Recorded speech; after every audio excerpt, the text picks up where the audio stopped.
La clave, más allá de lo que estamos aprendiendo en estas lecciones, que creo que es mucho y muy bueno por parte de Francesc y de los invitados, es que escribáis.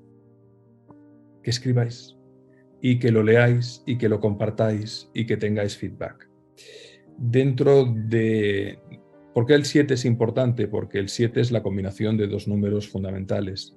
El 3 es el número del espíritu, de la vida, y el 4 es el número de la materia. Fíjate que cuando algo muere y es enterrado, no se hace un círculo, se hace un cuadrado o un rectángulo. El 4 es la materia, la estabilidad. Y el 3 es el espíritu. ¿Por qué? Porque todo lo que vive tiene un latido y una fuerza que lo impulsa. Inspiración, expiración, aire. Sístole, diástole, corazón. Invierno, verano, rotación o traslación. Día, noche, rotación. El 3 es el espíritu. 3 más 4 es 7. Y el 7 es la perfección. Es la espiritualización de la materia y la materialización del espíritu. Entonces, dicho esto, he resumido en 7 puntos los elementos que creo que tiene que tener un buen cuento en la línea de lo que estamos hablando hoy. El primero es profundidad emocional.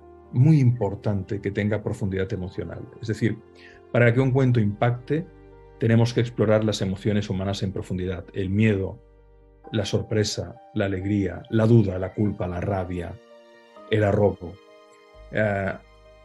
Crear un personaje que tiene un conflicto interno, que no quiere ir al desafío, o que tiene emociones auténticas, que conecten con quien lo lee, que digan, esto me pasa a mí. Esto hace que tu historia resuene a un nivel emocional profundo. Por tanto, primero, profundidad emocional. Segundo, temas universales. Los cuentos que tienden a perdurar en el tiempo suelen abordar temas universales que trascienden épocas y culturas. El amor, la pérdida, la redención, el sacrificio, la búsqueda de sentido, de significado. Abordar temas que resuenan con tu condición humana hacen que tu historia pueda tener un impacto duradero.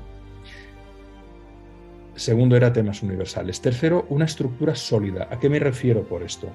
Que la estructura de tu cuento es fundamental para mantener el interés del lector. Por lo tanto, es necesaria una introducción no muy extensa que capte la atención. Un nudo o desarrollo que mantenga el suspenso y un desenlace o conclusión satisfactorio que cierre la historia de manera que le dé un mensaje, y ahora entraremos a eso, a la lectora o al lector.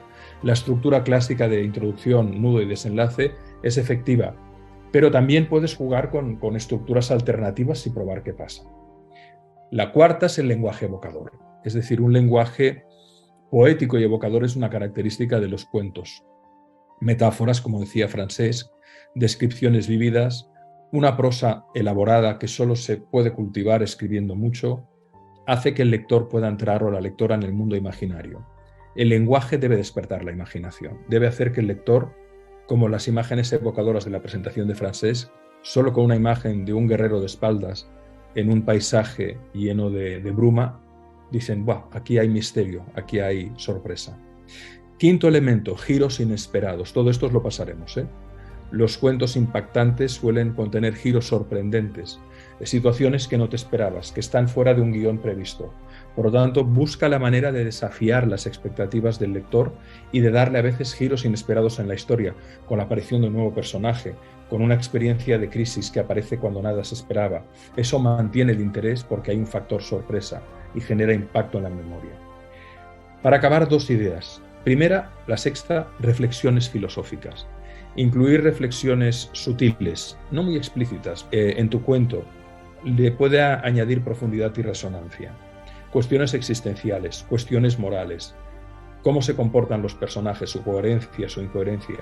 Estas reflexiones invitan al lector a pensar y a cuestionarse él, más allá, o a su entorno, más allá de la historia en sí misma. Y finalmente, un mensaje subyacente. Como decía Francesc, un cuento maravilloso para niños y adultos a menudo contiene una enseñanza subyacente, es decir, a través de la historia se pueden transmitir valores, lecciones de vida, críticas sociales, es decir, evita la moralización directa y deja que el mensaje se desprenda naturalmente de la trama y de las acciones de los personajes. Esas serían las 7 reflexiones.